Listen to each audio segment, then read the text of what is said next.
செந்தில் பாலாஜி நிரபராதி அப்படின்னு சொல்லி நிரூபிக்கப்பட்டு விடுதலை செய்யப்பட்ட பிறகு அமைச்சர் பதவி கொடுக்கப்பட்டிருந்தா ஏத்துக்கலாம். ஆனா இன்னும் நிரூபிக்கப்படல. ஜாமீன்ல வந்திருக்காங்க, தொடர்ச்சியாக சென்று இடி அலுவலகத்துல கையெழுத்து போட்டுட்டு இருக்காங்க. போடக்கூடிய சூழ்நிலையிலும் வேகமாக திமுக வந்து அவருக்கு அமைச்சர் பதவி கொடுக்கப்பட்டிருக்குது. இந்த அமைச்சர் பதவி எத்தனை நாட்களுக்கு தொடர போகுதுன்னு தெரியல. திமுக இருக்கக்கூடிய சட்டமன்ற உறுப்பினர் கூட பெருவாரியானவர்களை பொறுத்த வரைக்கும் அதிர்ச்சியில் இருந்துட்டு இருக்காங்க. காரணம் என்ன அப்படின்னா, செந்தில் பாலாஜியை தமிழக முதலமைச்சர் அவர்கள் தியாகி அப்படிங்கிற நிலையில பேசிக்கிட்டு இருக்காங்க. என்ன தியாகத்தை கட்சிக்கு பண்ணாங்க? இலாகாக்கள் மாற்றம் அப்படிங்கிற நிலையில துரைமுருகனுக்கும் இலாகா மாற்றம் செய்யப்பட்டு அல்லது அவரிடம் இருக்கக்கூடிய இலாகாக்கள் புடுங்கப்பட்டால் துரைமுருகன் சைலண்டா இருக்க மாட்டாங்க. அப்ப துரைமுருகனை பொறுத்த வரைக்கும் அதிரடியாக செயல்படுவாங்க. இந்த இலாகாக்கள் மாற்றம், பதவி பறிப்பு, புதியவர்களுக்கு வாய்ப்பு கொடுக்கப்பட்டு ஏற்கப்பட்டாலும் அதே நேரத்தில் பாத்தீங்கன்னா இந்த செந்தில் பாலாஜி விவகாரத்தை பொறுத்த வரைக்கும் பெரிய ஒரு சலசலப்பு ஏற்பட்டிருக்கு. இதுதான் எதிர்க்கட்சிகளுக்கு ஒரு வாய்ப்பையும் கொடுத்திருக்கு. என்ன வாய்ப்பு அப்படின்னா, 3 பேர் இருக்காங்க. இலாகா மாற்றப்பட்ட பொன்முடி இருக்காங்க. இப்போ எடப்பாடியார் தரப்புல இருந்தும் டெல்லி பாஜக தரப்புல இருந்தும் இந்த பதவி பறிக்கப்பட்ட அமைச்சர்களுக்கு தூண்டில் போடக்கூடிய வேலைகள் அங்க நடந்துகிட்டு இருப்பதா ஒரு தகவல் கிடைச்சிருக்கு. இதுல பாத்தீங்கன்னா முன்னாள் அமைச்சர் ஒருவர் பாஜக தமிழ்நாட்டில் இருக்கக்கூடிய ஒரு பாஜக தலைவர் மூலமாக அமித்ஷா அவர்களிடத்துல பேசி இருக்கிறார் அப்படிங்கிற தகவல்களும் வந்துகிட்டு இருக்கு. திரைமறைவுல எப்படி நடந்துகிட்டு இருக்கு அப்படிங்கிறது நமக்கு கிடைக்கக்கூடிய சோர்ஸ்கள் அடிப்படையில் தெரிவிக்கிறோம். இந்த பேச்சுவார்த்தையில அவர் திருப்திப்பட்டால் அவர் பாஜக பக்கம் செல்வதற்கான வாய்ப்புகள் உருவாகும்.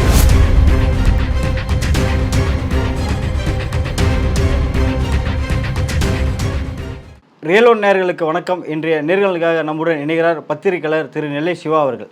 வணக்கம் சார். வணக்கம். பொன்முடி அவர்களுக்கு இலாக்கா மாற்றப்பட்டு இருக்கு. ஸோ எதனால் ஸ்டாலின் அவர்கள் நேரடியாகவே இவர் மேலே அதிருப்தியில் இருக்கார் நம்ம எடுத்துக்கலாமா? எதனால் இவர் தண்ணி இல்லா காட்டுக்கு மாற்றப்பட்டிருக்கார் சார்? ஸோ தண்ணி இல்லா காடு வனத்துறை, அதாவது பார்த்தீங்கன்னா உயர்கல்வித்துறையில் இருந்தார், இப்போ வனத்துறைக்கு காட்டுக்கு மாற்றப்பட்டிருக்கார் அப்படின்னு நீங்கள் சொல்கிறீங்க. ஸோ இப்போ பார்த்தீங்க அப்படின்னா பொன்முடி விவகாரத்தில் பொன்முடிக்கு இலாகா மாற்றப்பட்டதன் மூலமாக தமிழக முதலமைச்சர் ஒரே கல்லில் 3 மாங்காய் அடிச்சிருக்கிறார் அப்படின்னு சொல்லலாம். எப்பவுமே பார்த்தீங்கன்னா ஒரே கல்லில் 2 மாங்காய் அப்படின்னு தான் நம்ம பார்த்துருப்போம். 3 மாங்காய் அப்படிங்கிறது பெரிய விஷயம்தான். ஏன்னா சாதாரணமாக எடுத்துக்க முடியாது. ஒரே கல்லில் 3 மாங்காய் விழுது அப்படின்னா எந்த அளவுக்கு குறிப்பாத்து 3 மாங்காய் ஒரே கல்லில் வீழ்த்த முடியும். அப்படி தான் இந்த பொன்முடி வார்த்தை எடுத்துக்கணும். ஏன்னா பொன்முடி அவர்களை பொறுத்த வரைக்கும் எல்லாருக்குமே தெரிஞ்ச விஷயம்தான். கலைஞர் காலத்தில் இருந்து திமுக வெற்றி பெற்றால் அவருக்கு உயரிய நிலையில் இருக்கக்கூடிய அமைச்சர் பதவி, குறிப்பாக கல்வித்துறை தான் அவர்கிட்ட தொடர்ச்சியாக கொடுத்துக்கிட்டு இருக்காங்க. அதே போல் தான் மு.க. ஸ்டாலின் தலைமையிலான அமைச்சரவையிலையும் உயர்கல்வித்துறை அவரிடம் கொடுக்கப்பட்டது.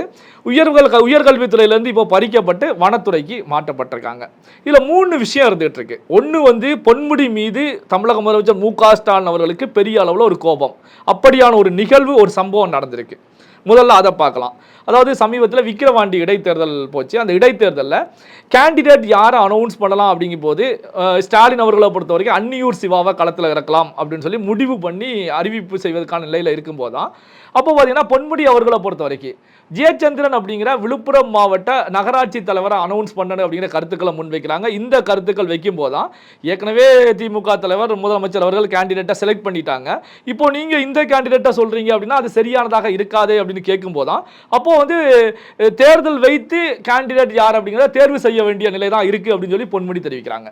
அதாவது பார்த்தீங்கன்னா முதலமைச்சர் அவர்கள் திமுக தலைவர் அவர்கள் தெரிவித்த கருத்துக்கு ஒரு மாற்று கருத்தை தேர்தல் வச்சு செலக்ட் பண்ணுங்க. ஏன்னா விழுப்புரத்தை பொறுத்த வரைக்கும் எனக்கு தான் செல்வாக்கு அதிக அளவில் இருக்கிறது அப்படிங்கிறத மறைமுகமாக தெரிவிப்பது போல. அதாவது எனக்கு தான் செல்வாக்கு இருக்குது, அதனால் இங்கே தேர்தல் வச்சிங்கன்னா நான் கை காட்டக்கூடிய நபர் தான் இங்கே தேர்தலில் வெற்றி பெறுவாங்க, அவரை கேண்டிடேட்டை அனௌன்ஸ் பண்ணுங்க அப்படிங்கிற தொனியில் தெரிவிக்கிறாங்க. இந்த விவகாரமே மு.க. ஸ்டாலின் மட்டத்தில் பெரிய அளவில் ஒரு கோபத்தை உருவாக்கி இருந்துச்சு. அப்போ அப்படியான ஒரு கோபம் வந்தாலும் திமுகவில் ஒரு மூத்த தலைவர், முன்னோடியான தலைவர், 2ஆம் கட்ட தலைவர் பொன்முடி அவர்கள். அப்படி இருக்கும்போது உடனடியாக அவர் மீது எந்த ஒரு ஆக்ஷனும் எடுக்க முடியாத நிலையில் இருந்துகிட்டு இருந்தாங்க. அப்படி ஆக்ஷன் எடுக்கப்பட்டால் விழுப்புரம் போன்ற பகுதியில் திமுகவுக்கு பாதிப்பு ஏற்படும். ஏன்னா பொன்முடி அடுத்து என்ன செய்வார் அப்படிங்கிற கேள்வி உருவாகும். அப்போ பொன்முடியுடைய முடிவு வேறு நிலையில் இருந்துச்சு அப்படின்னா திமுகவுக்கு பாதிப்பு ஏற்படும் அப்படிங்கிற நிலையில தான் முதல்வர் அவர்களை பொறுத்த வரைக்கும் பொறுமையாக இருந்துகிட்டு இருக்காங்க. 2வது விஷயம் என்ன அப்படின்னா, திமுக சமீப நாட்களாக பாரதிய ஜனதா கட்சியோடு சுமூகமான போக்கோடு சென்றுகிட்டு இருக்காங்க. அப்போ ஆளுநரோடு மிகப்பெரிய அளவில் ஒரு மோதல் போக்கில் கங்கணம் கட்டி செயல்பட்டவர் யார் அப்படின்னா பொன்முடி அவர்கள். எல்லாருக்குமே தெரிஞ்ச விஷயம் தான். RN ரவி அவர்களோடு கங்கணம் கட்டி செயல்பட்டவர் பொன்முடி. அப்போ பொன்முடி மீது ஆளுநர் அவர்களை பொறுத்த வரைக்கும் பெரிய அளவில் கோபத்தில் இருக்காங்க. அப்போ செந்தில் பாலாஜி சிறையிலிருந்து வந்த அடுத்த நிமிடமே செந்தில் பாலாஜிக்கு முக்கியத்துவம் கொடுக்கணும், அமைச்சர் ஆக்கணும் அப்படின்னா செந்தில் பாலாஜி மூலமாக இங்கே ஆளுநர் செக் வைக்கக்கூடாது. அப்போ ஆளுநரை திருப்திப்படுத்தணும். அதான் நம்ம கடந்த வீடியோவில் பேசணும். என்ன அப்படின்னா முதல்வர் அவர்கள் டெல்லி சென்று அனுமதி வாங்கி விட்டு தான் இங்கே அமைச்சரவை மாற்றம் நிகழ்ந்தது அப்படிங்கிற கருத்துக்களை நாம முன் வச்சோம். 45 நிமிடங்கள் அங்கு என்ன நடந்தது அப்படிங்கிற கருத்துக்களை நாம முன் வச்சோம். அப்போ ஆளுநர் அவர்கள் வந்து செந்தில் பாலாஜியை அமைச்சராக்குவதற்கு அனுமதி கொடுக்கணும். ஏன்னா செந்தில் பாலாஜி வந்து ஏற்கனவே வழக்குகள் தொடர்ந்துகிட்டே இருக்கு. 471 நாள் சிறையில இருந்து வெளியே வந்திருக்காங்க. குற்றவாளி அப்படின்னு சொல்லி தீர்ப்பு அளிக்கப்படலை என்றாலும் 471 நாள் ஒருவரை தொடர்ச்சியாக ஜாமீன் கிடைக்காமல் சிறையில் வைக்கிறாங்க அப்படின்னாலே காரணங்கள், சாட்சிகள், குற்ற பின்னணி இல்லாமல் ஒருவரை வைக்க முடியாது. அப்படி வைக்கப்பட்டால் அவர் எளிதாக அதை உடைச்சிட்டு வெளியே வர முடியும். ஏன்னா திமுகவுடைய முக்கியமான வழக்கறிஞர்கள்லாம் இறங்கி களமாடுறாங்க. ஆனாலும் அவருக்கு வந்து 50க்கும் மேற்பட்ட முறை ஜாமீன் பெற முடியல. அந்த அளவுக்கு ஈடி அந்த பக்கம் செயல்பட்டு இருக்காங்க. அப்போ பார்த்தீங்கன்னா இப்படிப்பட்ட ஒரு நபருக்கு ஆளுநர் அவர்கள் எப்படி பதவி பிரமாணம் செய்து வைப்பார்கள் அப்படின்னு கேள்வி வருது. அப்போதான் பார்த்தீங்கன்னா ஆளுநரை திருப்திப்படுத்தணும் அப்படின்னா ஆளுநரை எதிர்க்கக்கூடிய ஒருத்தரை டம்மி பண்ணணும். அப்போ பொன்முடி அவர்களை டம்மி பண்ணக்கூடிய வேலையில் மு.க. ஸ்டாலின் அவர்கள் முதலமைச்சர் அவர்கள் செயல்படுறாங்க. இது 2வது நிலை. 3வது நிலையை நாம எடுத்துக்கிட்டோம் அப்படின்னா அதே நேரத்தில் வந்து பார்த்தீங்கன்னா இந்த திமுகவில் இருக்கக்கூடிய சீனியர்ஸுக்கும் ஒரு ஷாக் ட்ரீட்மெண்ட் வந்து நம்ம கொடுக்கணும், அதிர்ச்சியை கொடுக்கணும். ஏன்னா திமுக வந்து சீனியர்களை ஓரங்கட்டி புதுமுகங்களுக்கு வாய்ப்பு கொடுக்கிறது, புதுமுகங்களுக்கு முக்கியத்துவம் கொடுக்கிறது.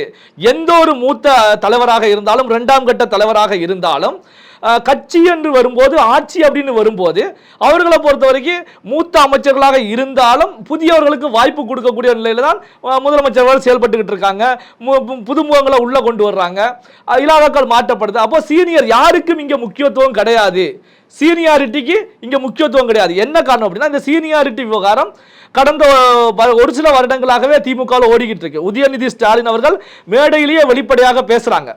அப்போ சீனியர்ஸ் எல்லாம் வந்து வழி விடுங்க இளைஞர்களுக்கு, ஏன்னா இளைஞரணி தலைவராக உதயநிதி ஸ்டாலின் இருக்கிறதுனால இளைஞர்களுக்கு வழி விடுங்க அப்படிங்கிற கருத்துக்களை வெளிப்படையாகவே உதயநிதி ஸ்டாலின் முன்வைக்கிறாங்க.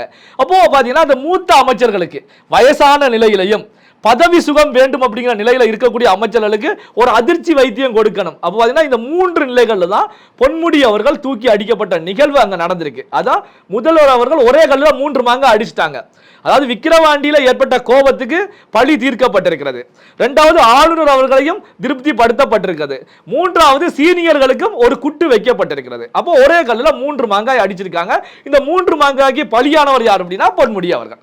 அமைச்சரவை மாற்றத்தில் பெரிதாக ஒரு சில இலக்காக்கள் மாற்றப்படலாம், ஒரு சில இலக்காக்கள் இவர்கிட்ட உருவப்படலாம்னு எதிர்பார்க்கப்பட்டது துரைமுருகன் அவர்களுக்கு தான். ஆனால் அவரை சேஃபர் ஜோன்லேயே வச்சிருக்காங்க. என்ன காரணம் சார்? அதாவது பார்த்தீங்கன்னா ஆரம்பத்தில் துரைமுருகன் அவரிடத்தில் இருக்கக்கூடிய ஒரு சில இலாக்காக்கள் கண்டிப்பாக எடுக்கணும் அப்படிங்கிற முடிவில் தான் மு.க. ஸ்டாலின் அவர்கள் திமுக தலைமை இருந்துகிட்டு இருந்தாங்க. ஏன்னா அங்கேருந்து வரக்கூடிய தகவல்களை பொறுத்த வரைக்கும் துரைமுருகனுக்கும் இந்த அமைச்சரவை மாற்றத்தில் பல்லு புடுங்கப்படும், ஒரு சில பல்கள் புடுங்கப்படும் அப்படிங்கிற நிலையில தான் அங்கே கருத்துக்கள், செய்திகள் வெளிவந்துகிட்டு இருந்துச்சு.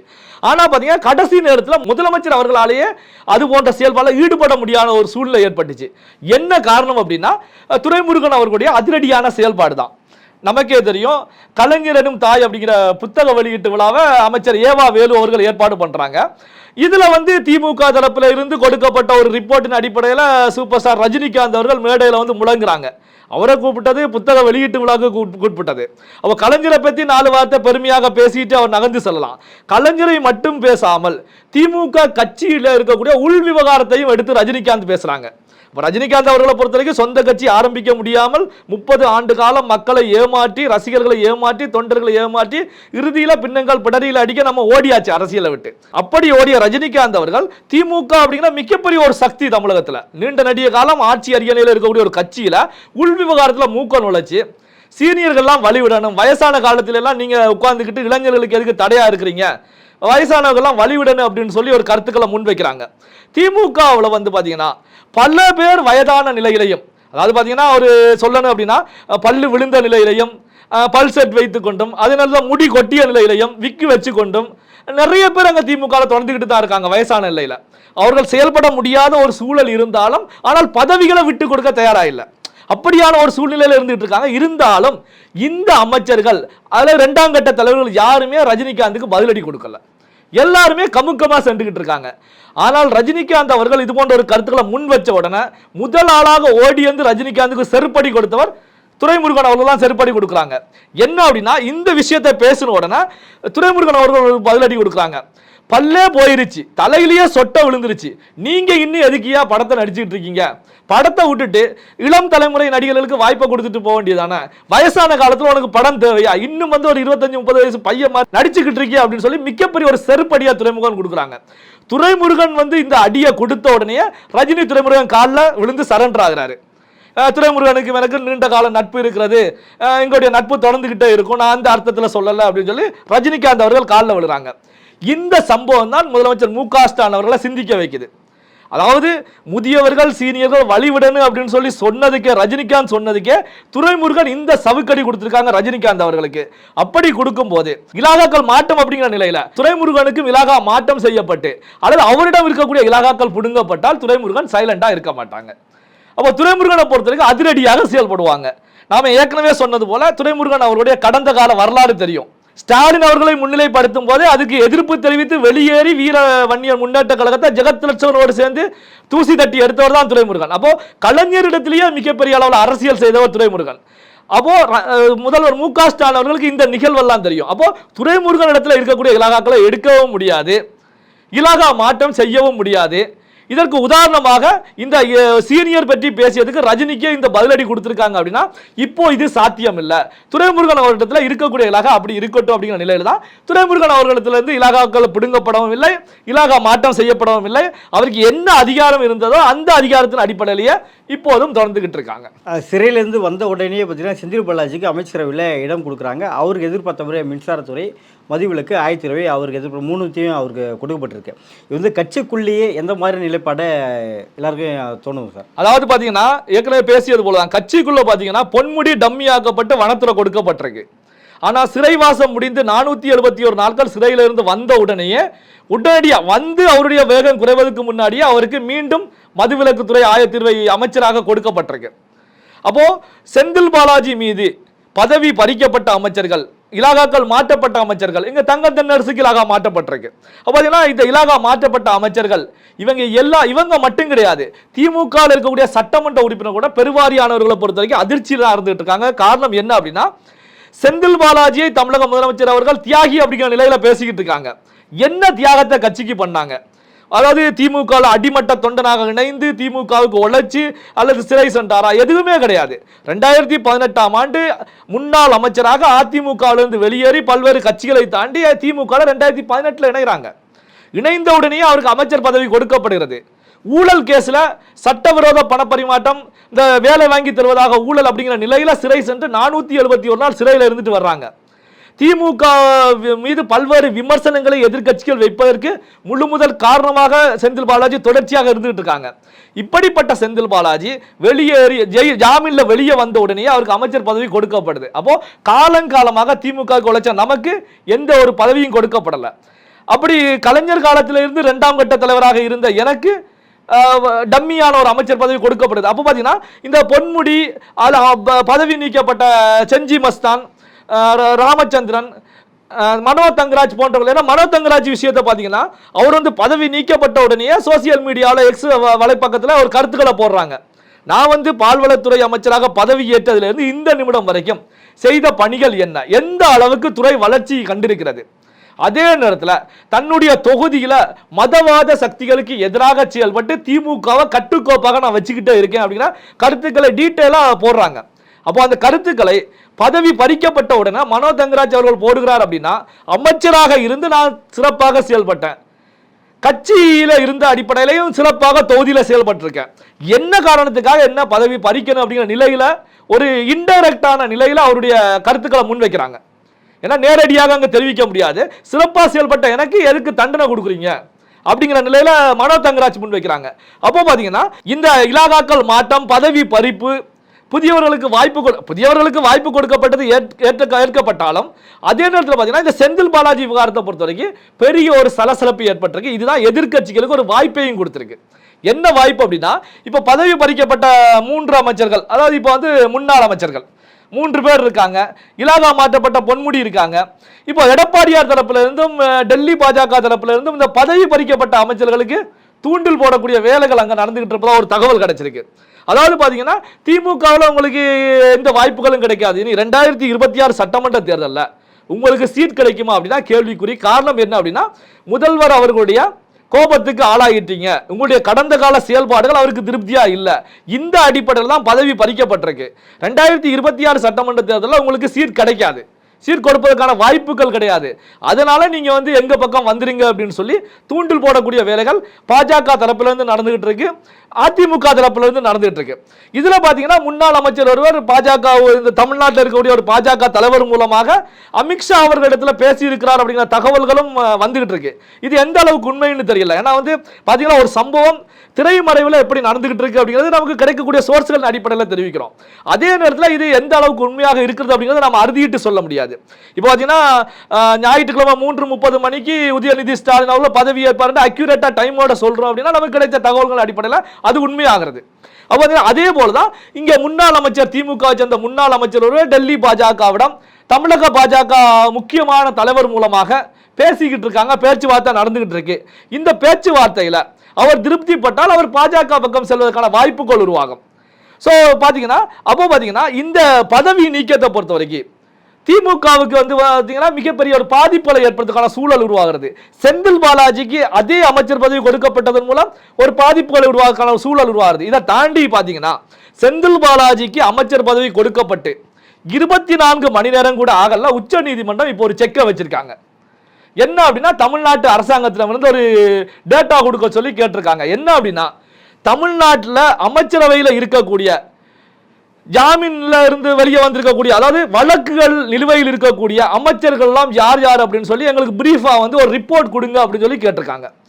அப்ப இந்த ரிப்போர்ட் ஏன் இப்போ உச்ச நீதிமன்றம் கேட்கிறது அப்படின்னு வரும்போது, ஜாமீன்ல வெளியில வந்த செந்தில் பாலாஜி இப்போ அமைச்சராக்கப்பட்டிருக்காங்க. நம்ம ஏற்கனவே தெரிவிச்சோம், 471 நாள் உள்ள இருந்திருக்காங்க. ஈடியை பொறுத்த வரைக்கும் அவர்கள் கையில் ஆதாரங்கள் இல்லாமல், எந்த விதமான சோர்ஸும் இல்லாமல் அங்கே வைப்பதற்கான வாய்ப்புகள் கிடையாது. ஈடி பக்கம் நியாயம் இருந்ததன் மூலமாகத்தான் நீதிமன்றங்களும் ஈடிக்கு சாதகமாக செயல்பட்டாங்க. அப்போ பாத்தீங்க அப்படின்னா, செந்தில் பாலாஜி நிரபராதி அப்படின்னு சொல்லி நிரூபிக்கப்பட்டு விடுதலை செய்யப்பட்ட பிறகு அமைச்சர் பதவி கொடுக்கப்பட்டிருந்தா ஏத்துக்கலாம். ஆனா இன்னும் நிரூபிக்கப்படல, ஜாமீன்ல வந்திருக்காங்க, தொடர்ச்சியாக சென்று ஈடி அலுவலகத்தில் சைன் போட்டுக்கிட்டு இருக்காங்க, கையெழுத்து போட்டுக்கிட்டு இருக்காங்க. அப்படி போடக்கூடிய சூழ்நிலையிலும் வேகமாக திமுக வந்து அவருக்கு அமைச்சர் பதவி கொடுக்கப்பட்டிருக்குது. இந்த அமைச்சர் பதவி எத்தனை நாட்களுக்கு தொடர போகுதுன்னு தெரியல. ஏன்னா சுப்ரீம் கோர்ட்ல அங்க மனு தாக்கல் செய்யப்பட்டிருக்கு. சுப்ரீம் கோர்ட்டுமே என்ன சொல்றாங்கன்னா, செந்தில் பாலாஜி மீது 4 குற்றப்பத்திரிகைகள் தாக்கல் செய்யப்பட்டிருக்கின்றன, இந்த 4 குற்றப்பத்திரிகைகளையும் தனித்தனியாக விசாரணை மேற்கொள்ளப்பட வேண்டும் அப்படிங்கிற கருத்துக்களை முன்வைக்கிறாங்க. தமிழக அமைச்சரவையில் இருக்கக்கூடிய கேஸ் நிலுவையில் இருக்கக்கூடியவர்களுடைய பட்டியலையும் கொடுக்க சொல்லி கேட்டிருக்காங்க. இதுல முதல் நிலையில செந்தில் பாலாஜி செல்வாங்க.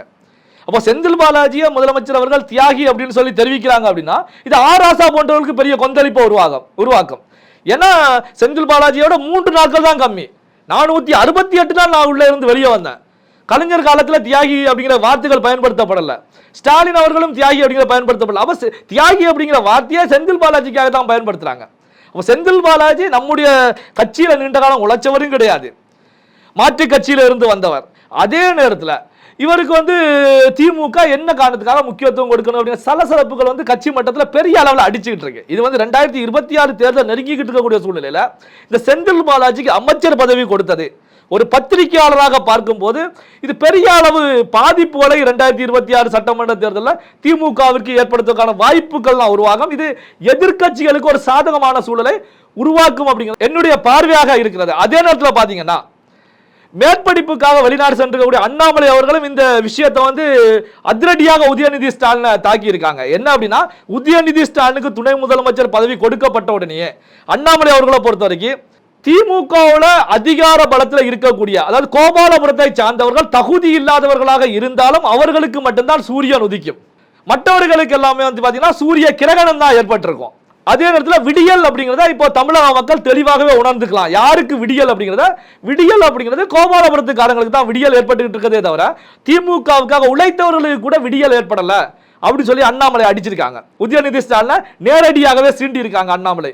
காரணம் என்ன அப்படின்னா, அண்ணாமலை வெளிநாடு சென்று கல்வி கற்றுக்கிட்டு இருந்தாலும் தமிழக பாஜகவுடைய தலைவராக தொடர்ந்துகிட்டு இருக்காங்க. அண்ணாமலையால் படிப்புல கவனம் செலுத்துவதன் மூலம் வேகமாக செயல்படாம முடியாமல் இருந்தாலும் ஆனால் தமிழக அரசியல் களத்தை வாட்ச் பண்ணிக்கிட்டு தான் இருக்காங்க. என்ன நடந்துகிட்டு இருக்கீங்க? அப்போ திமுகவில் வந்து பார்த்தீங்கன்னா குடும்ப உறுப்பினர்களுக்கு முக்கியத்துவம் கொடுக்கப்படுகிறது. திமுகவில் இருக்கக்கூடியவர்களை நேரடியாக எதிர்க்க முடியலைன்னாலும் மறைமுகமாக எதிர்த்துக்கிட்டு இருக்காங்க. அப்படிங்கிற நிலையில பார்த்துட்டு இருக்காங்க. இப்போ அண்ணாமலை அவர்கள் ஜனவரி மாதம் மீண்டும் தமிழகத்துக்கு படிப்பு முடிஞ்சு வர்றாங்க. வந்த பிறகு அண்ணாமலை அவர்களுடைய செயல்பாடு இங்கே வேகமாக இருக்க போகுது. அப்போ அண்ணாமலை அவர்களை பொறுத்த வரைக்கும் உதயநிதி ஸ்டாலினுக்கு எதிராக களமாட வேண்டிய நிலையில ஒரு தயாரான நிலையில தான் அங்கிருந்து வருவாங்க.